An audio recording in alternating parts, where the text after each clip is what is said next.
I stepped off the plane at Phoenix Sky Harbor with my chin held high, trying to look as unfazed as I felt. After nearly 7 weeks in Brazil, I had no guilt over the affair. Not even a trace. Why would I? I'm successful, attractive, and honestly, life with Jordan had grown so dull I could barely breathe. Dr. Carter had stirred something inside me I thought I'd buried long ago. What we had was exciting, reckless, even, until Jordan called me in a fit of rage and tore right through the fantasy. His fury over what he called my shameless cheating actually shocked me. A small part of me even admired the fire in his voice. Where had that man been all these years? But the more time I spent with Carter, the clearer it became. Once he figured out how rocky things were in my marriage, he changed. He got mean, manipulative, started mocking me like I was beneath him. What had started as passion quickly turned toxic. Still, I refused to admit defeat. I put up with the insults, mostly out of stubborn pride. But in the end, Carter made it easy. He literally switched seats to avoid sitting next to me on the flight back. Classy. Meanwhile, Rachel, one of my coworkers who'd been wrapped up in her own little romantic mess, told me something chilling. Jordan had apparently threatened to expose her too. Her husband, Marcus, was known for his zero-tolerance approach to betrayal. And sure enough, the moment we touched down, a man in a cheap blazer approached Rachel and handed her divorce papers. No warning, no hesitation. I held my breath, waiting for someone to do the same to me. But nothing happened, which only confirmed what I already suspected. Jordan was too spineless to leave. He was probably home, sulking, still hoping I'd come crawling back. In my mind, I saw him there, broken but waiting, desperate to forgive me. After nearly 2 months away, I was ready to reclaim control. I imagined him pacing in our condo in Santa Barbara, anxious to hold me, to hear me say I was home. But that fantasy fell apart the second I walked into the lobby of the El Cielo Hotel and realized he wasn't there. The place was empty. A weird tension started rising in my chest, but I pushed it down and approached the front desk. That's when things got worse. One by one, my credit cards were declined. I laughed it off, asked the clerk to try again. He politely refused. I caught someone whispering behind me, and I felt the heat rising in my cheeks.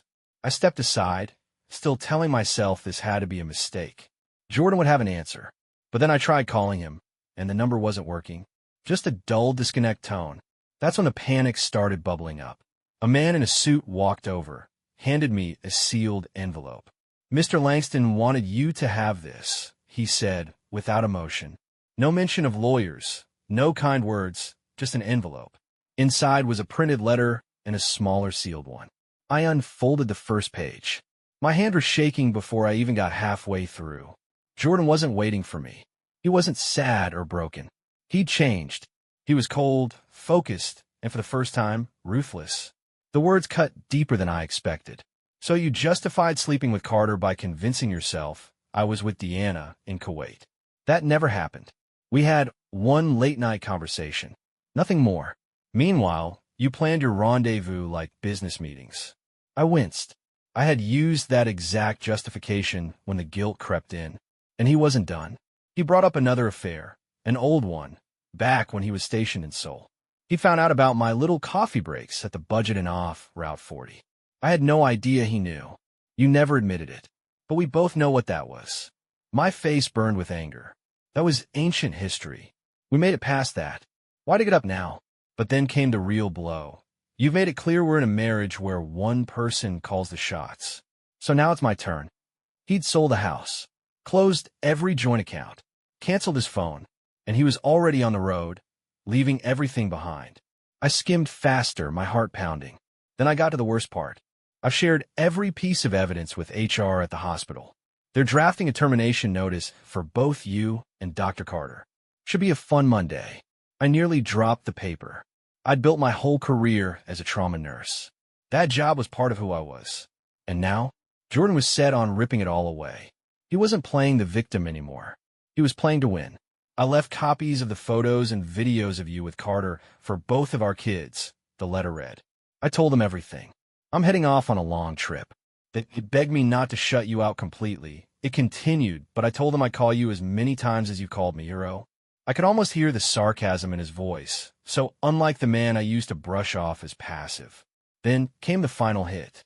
I'm not filing for divorce. If you want out, you can go ahead and file under abandonment. I won't fight it. I've already taken what matters, the house, the cars, our savings, and what little respect our kids still had for you. Enjoy the open marriage you decided we were having. I even left you a goodbye present, a $500 Visa gift card. That was it. That's all the plastic I had left in my name. My hands started to shake. Anger, embarrassment, fear, it all swirled in my gut like poison. I shoved the letter back in the envelope and tossed it into my purse, refusing to even look at that so-called gift. I could feel tears stinging behind my eyes, but pride wouldn't let them fall. I lifted my chin, took a shaky breath, and whispered under my breath, "Damn you, Jordan." He was the one who destroyed everything, not me. I stormed toward the front desk and slapped the envelope under my handbag. Snapping my fingers, I said firmly, "I need a room. My husband bailed on me last minute, but I can pay cash if that's what it takes." The clerk hesitated, clearly unsure how to respond. "We do accept cash, ma'am, but a valid ID and a deposit are required," he replied, too politely. My stomach knotted. I fumbled through my purse. Only $95 in crumpled bills. Not even close. Grinding my teeth, I ripped open the smaller envelope Jordan had left and pulled out the $500 gift card. My hand trembled as I handed it over. "Try this," I said with a tight smile. If he wasn't bluffing, it should buy me a night or two. I waited, foot tapping, nerves shot. After a few long seconds, the transaction cleared. "Room 1214, Ms. Langston. Enjoy your stay." The clerk was polite enough, but I caught a flicker of judgment in his eyes. Or maybe I was just paranoid.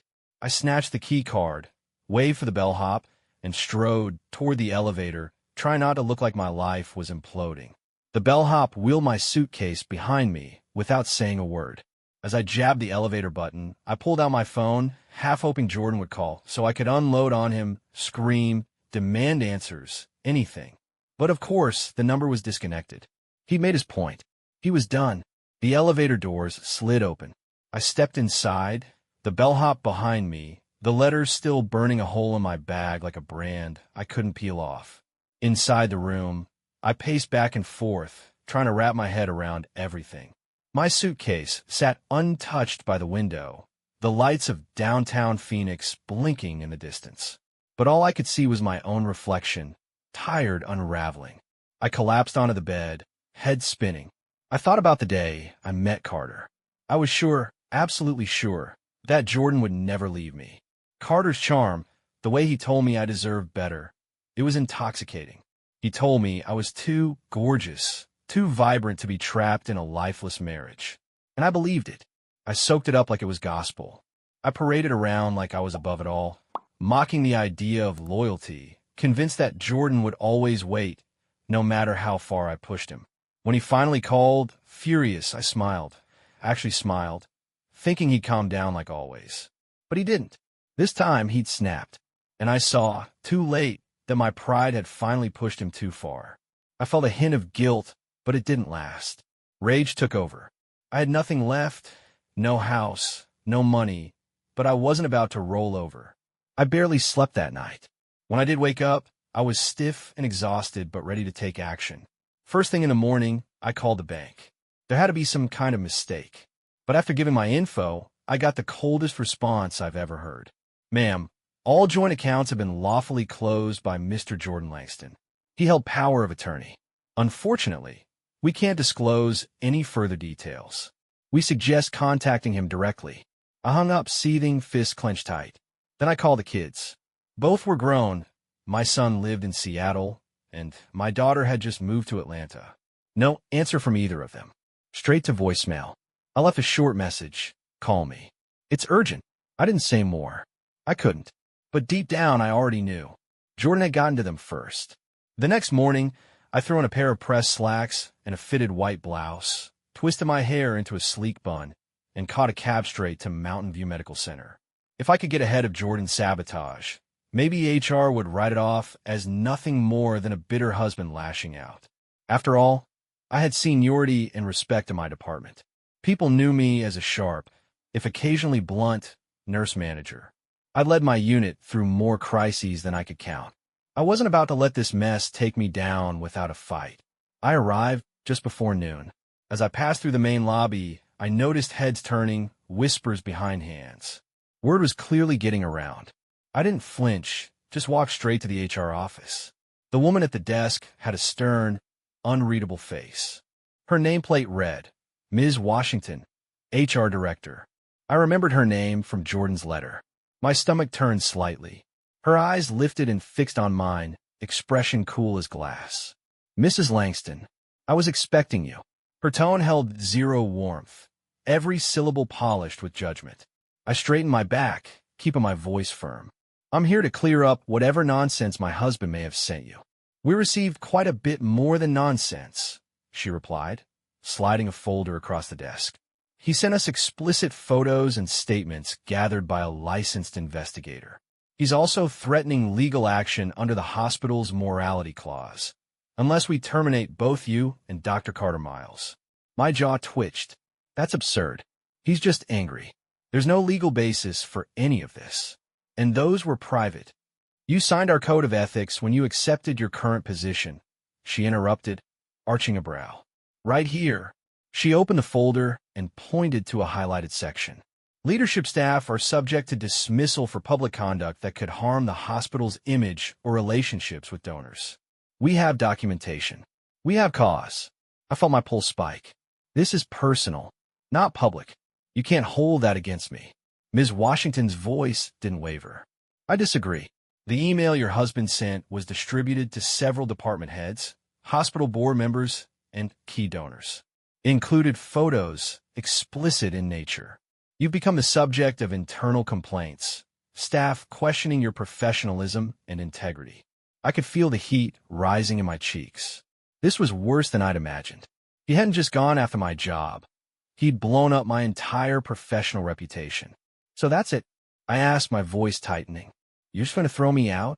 We're still consulting legal, she replied evenly. But as of now, the hospital has chosen to suspend you, without pay, pending further review. She slid an envelope across the desk. I stared at it, every part of me screaming, but I couldn't speak. My hands moved on their own, grabbing the envelope as I turned and walked toward the exit. Security will escort you to retrieve your belongings, she added behind me. I didn't look back. A tall security guard appeared beside me, silent and unreadable. I walked ahead of him, my heels clicking like gunfire on the tile. Every hallway felt like a spotlight. I passed nurses I'd mentored, doctors I'd debated in meetings. Some stared. Some looked away. Others whispered behind cupped hands. The shame crawled up my spine like static. At the nurse's station, I spotted Carter. He was backed into a corner by a few of the newer nurses, his face pale and glistening with sweat. A year ago, they used to practically idolize him. Now, they stared like they didn't recognize the man in front of them. He saw me, scowled, then hurried over. What the hell is happening? I asked sharply. Carter took my arm and guided me a few feet away. Your lunatic husband sent everything to HR, he hissed. Pictures. Videos. There's an official investigation now. He's destroying both of us. I yanked my arm free. My lunatic husband? Oh, now he's the crazy one? You didn't mind stirring the pot when we were sneaking around in Buenos Aires, did you? He glared. Don't put this on me. Oh, please, I snapped. You think I wanted my life splashed across the staff inbox like gossip mail? We stood in silence for a second, both of us seething. Neither of us said what we were both thinking. This was falling apart faster than either of us imagined, and it was only going to get worse. You were the one constantly griping about your soft, passive husband, Carter snapped. You told me flat out you basically had a free pass to do whatever you wanted. If I'd known he was some vengeful psychopath, I never would have touched this whole thing. The elevator chimed a few feet down the hall. 2 security officers stepped out and made their way toward them. Carter stiffened, yanked his stethoscope off his neck like it was choking him, and stepped back, cornered and exposed. Damn it, he muttered. They're calling me into HR. Might as well be a death sentence. I stared at him, completely unmoved. I still remembered how smug he had been when Jordan first called me overseas, laughing about how real men don't beg. Well, look who's trembling now. I gave him a cold, Hard look. Enjoy the open relationship, I said sharply, throwing Jordan's words back at him. Then I turned and walked away without another glance. I was just a few steps from the exit when I heard someone call my name. Elena, a familiar voice said. I turned around and felt my stomach drop. It was Heather, our next-door neighbor. The same Heather who once tried to rope me into her and Daniel's adventurous marriage. Her arms were crossed, and she wasn't smiling. Well, if it isn't the international jet setter herself, she said, giving me a slow once-over. I take it you've read Jordan's letter by now. I straightened up. What are you doing here? Daniel had a follow-up with his cardiologist, she said calmly. I stopped by HR to drop off onboarding paperwork. Just picked up a part-time admin role here. She tilted her head. Hard to miss your face today, by the way. You're everywhere. I try to mask the burning shame in my gut with false confidence. I'm sure you're loving this, I said bitterly. Save the judgment. You and your husband are swingers, remember? Don't act like you're better than me. Heather let out a dry, almost amused laugh. Yes, Elena. Swingers. Consensual swingers. Not cheaters. There's a difference. Daniel and I are honest with each other. We don't hide or lie. She stepped closer, her voice low. You try to drag me into your affair with Carter while keeping it a secret from Jordan. That's not the same. You made this mess. I tensed. Don't lecture me. You fed me ideas for months, throwing your lifestyle in my face like it was some kind of dream. Heather shook her head, eyes narrowing. Don't you dare put this on me. Jordan's a good man. If you'd had one honest conversation with him, just one, who knows? But instead, you manipulated him. Leet, publicly embarrassed him. Her voice dropped to a whisper. He didn't even know about the plan, did he? I clenched my fists. And now you're defending him? After he nuked my entire life? He sold the house out from under me, froze the accounts, turned everyone I know against me. He's the villain here, not me. Heather's expression went cold. No, Elena, you made him into that. Actions have consequences. I told him that at dinner. She paused, then added with an edge, and no, in case you're wondering, he wasn't interested in sleeping with me. The very idea made him sick. You tried to involve us in your game, and he wanted nothing to do with it. My face went hot. I wanted to fire back something brutal, but no words came. I finally forced a sneer. Well, tell him I hope he enjoys life on the road in that crummy RV. You can both enjoy your little moral superiority tour. I pivoted and walked off, trying not to care about the people watching. The stares burned into my back. By the time I stepped out into the parking lot, the clouds had gathered, and light rain was falling, like even the weather wasn't on it. Everything I had built was gone, suspended, possibly fired, bank accounts frozen, my credit cards useless, and the house sold to a smiling young couple, probably planning cookouts on the back deck where I once sat dreaming of freedom. I pulled out my phone and tried calling 2 old co-workers, people I thought might help. The first sounded hesitant, her voice tight. I saw the email, Elena. Jordan, he sent a lot. The second didn't pick up at all. Their silence stung. So what if I strayed? Marriages had survived worse. But now everyone acted like I was radioactive, judging me like I'd committed some unforgivable sin. With nowhere to go, I returned to the Ambassador Hotel, still clinging to the last of that humiliating $500 gift card. In the back of the taxi, I boiled with frustration. I had to find Jordan. I called around, old neighbors, friends, even the real estate agent who'd sold our home. Nothing. No answers. It was like he had erased himself from the grid. That night, I stayed holed up in my hotel room, staring out at the Phoenix skyline. The city blinked back at me like nothing had happened. People were out there living normal lives, untouched. My phone, silent.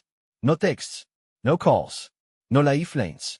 Just an inbox overflowing with shame. Eventually, I opened my email and dared to look. What I found hit me like a punch to the stomach. Dozens of forwarded messages from Jordan. Some with the subject line, "My wife's new lifestyle."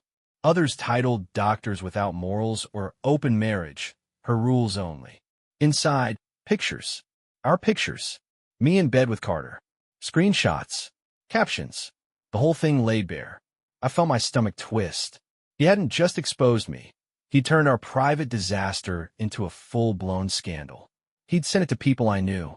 Family. Old friends. even folks from our old church group. My hands shook with rage.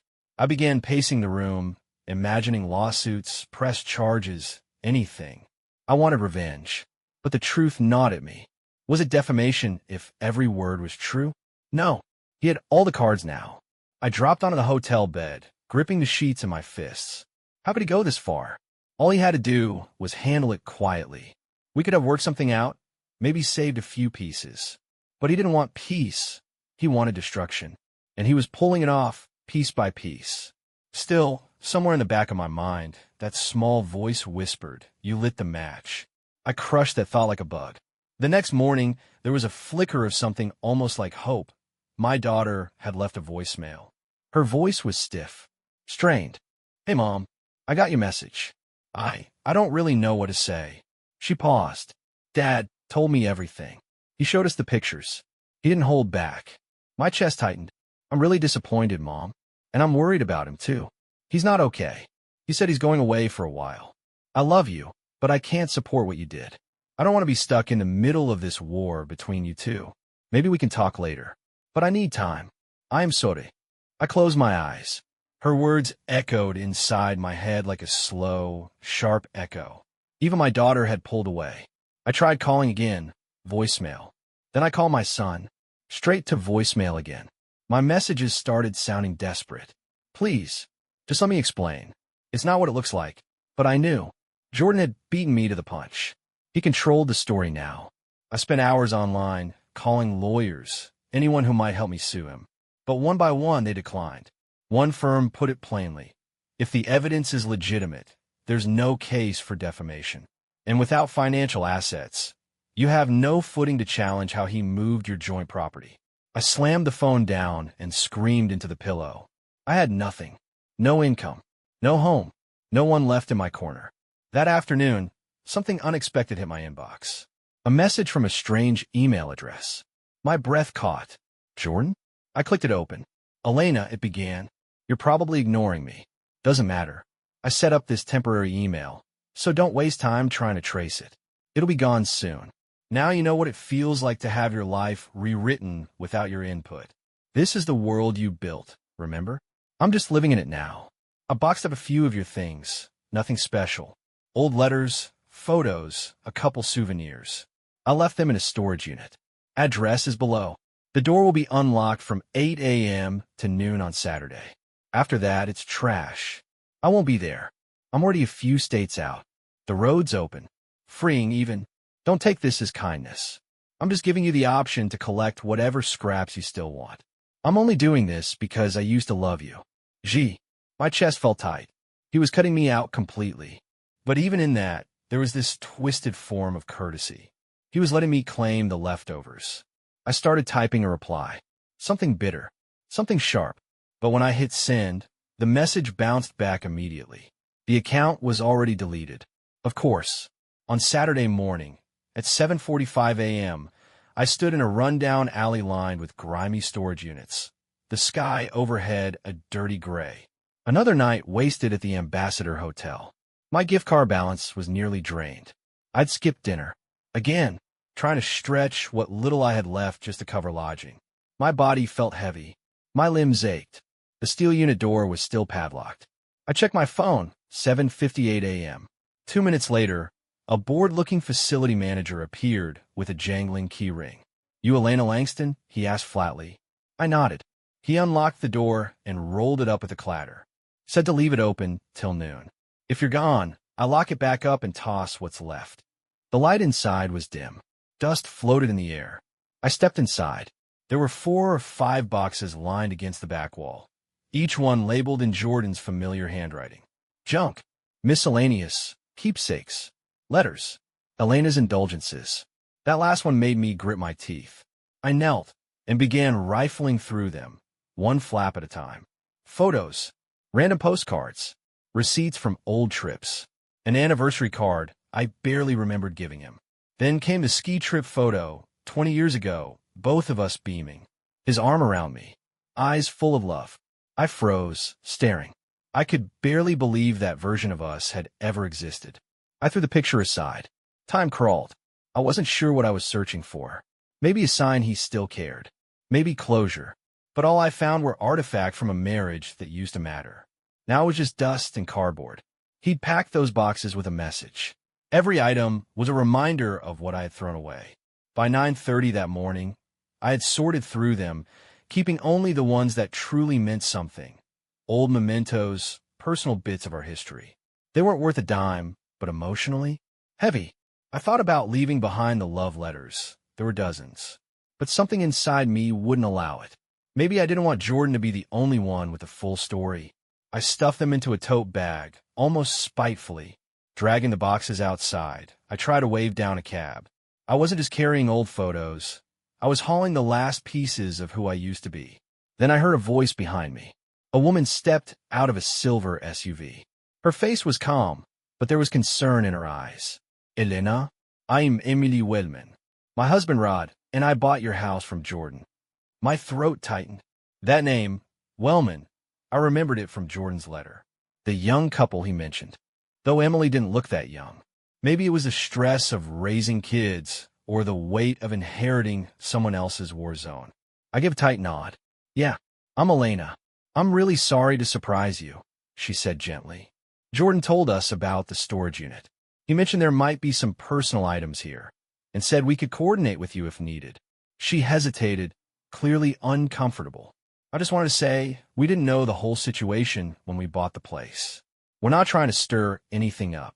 I stared at her, barely containing the bitterness. Well, congrats, I guess. Looks like you're one of the lucky winners for my husband's revenge tour. Her eyes softened. I know this must be hard. I don't mean to intrude, but the sale was all legal. We thought you were starting fresh somewhere else. I almost laughed. He told you that? Of course he did. Lying's his new superpower. My voice cracked. Hope you're enjoying the hardwood floors and that shiny new deck I paid for. Emily winced. If it helps, you're welcome to visit sometime. If there are memories you want to. Don't. I cut her off sharply, tears stinging. Don't offer me pity. It's your house now. Decorate it however you want. I'm done. She stepped back, nodding gently. I understand. I really do hope things turn around for you. She returned to her car, and I stood on the curb, arms full of boxes, heart full of heat. Back at the hotel, the boxes sat untouched in the corner of the room. I dropped into the stiff armchair and started flipping through some of Jordan's old letters. Then I found one that wasn't his. It was a draft I had written years ago after a fight, a particularly ugly one. It had been about trust. I was convinced he was hiding something from me during his deployment overseas. I never gave him that letter, just buried it in a drawer. Reading it now made my stomach turn. Jordan, if you ever betray my trust, I'll make you regret it. I don't tolerate disloyalty. I will burn down whatever illusions keep us together. I'll let the paper fall from my fingers. Back then, I believed I had the power to destroy him. Now I was the one sitting in the ruins. And Jordan, the man I once thought was soft and timid, had done exactly what I never imagined. He fought back.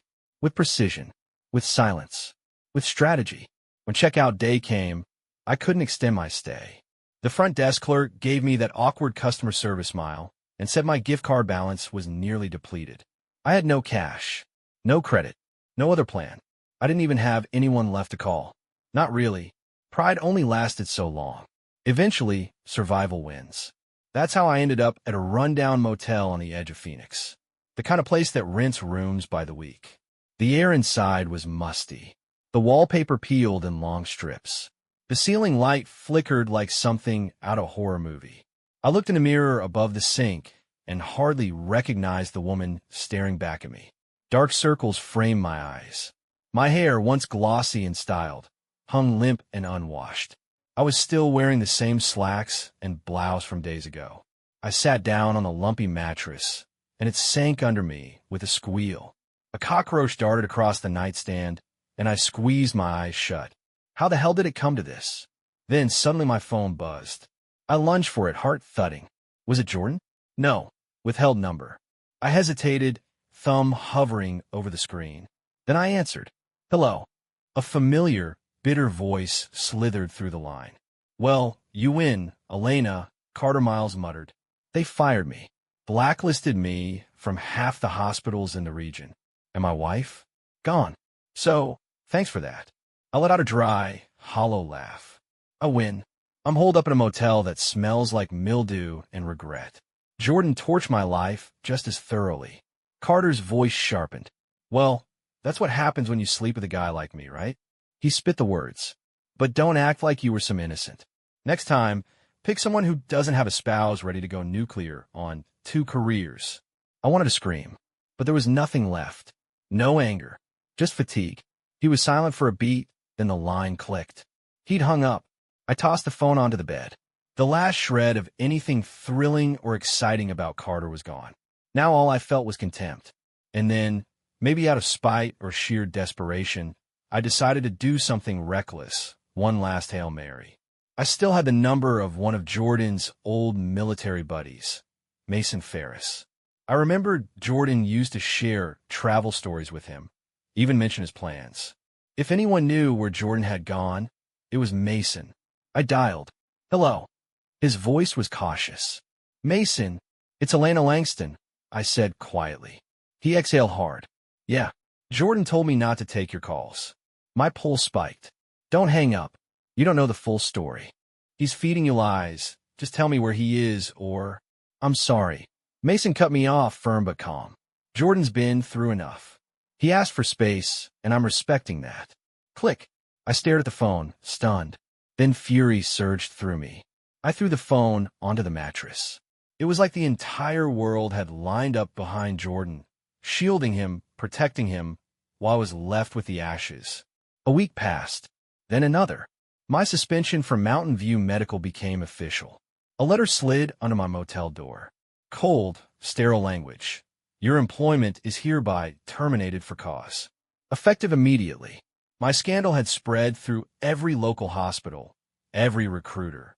There were no job offers, no cold bucks, no options. Meanwhile, the last of that $500 gift card was gone. I started pawning off my remaining jewelry, getting cents on the dollar. I had always seen myself as a woman in control. Smart, strategic. Now even that illusion was slipping. Most nights, I sat on the edge of the sagging bed, rereading Jordan's original typed letter. I'm not divorcing you. I don't care about legalities. I've already got what I need. If you want out, you'll have to file. I'll be on the road, enjoying the freedom you used to say you wanted, just once if you don't mind. That phrase echoed like a dagger. Just once if you don't mind. It was exactly how I had brushed off my affair when I first confessed it. Like it didn't matter. Like it was nothing. But Jordan had turned those words into his mission, to leave me isolated. Cut off. Emotionally exiled. I once told him I needed independence. Adventure. Something more than our boring life. He gave me isolation. Misery. Silence. Eventually, the fog of shame lifted just enough for me to call a divorce attorney. I couldn't keep living in limbo. If he wouldn't end it, I would. Maybe, just maybe, I could get some clarity, some dignity back. But the attorney didn't offer much hope. Jordan had dotted every I, crossed every T. The power of attorney was solid. The transfers were legal. The property sales were documented, witnessed, signed by me. The lawyer's side. You can challenge it, but you'll need money. A lot of it. And even then, the odds aren't great. I stared at the fee estimates in disbelief. I didn't have that kind of cash. Not even close. And so, it all came back to Jordan's final move. I could file for divorce, or stay legally married to a man who had taken everything but the title. No money, no assets, no path forward. I left the law office feeling nothing at all. I got into the dented old car I'd bought with pawn shop money and drove back to the motel. The sky was slate gray, rain sliding down the windshield. Everything looked colorless. I sat in the car for a long time, engine clicking softly as it cooled. For the first time in forever, I let myself cry. Really cry. Tears I didn't know I'd been holding back slid down my cheeks. I, Elena Langston, the woman who once walked into every room like she owned it, was now sobbing in a motel parking lot, the scent of stale smoke drifting through a cracked window. Eventually, I forced myself out of the car. My arms felt like sandbags. I unlocked the motel door and walked inside, the door clicking behind me with a final, hollow sound.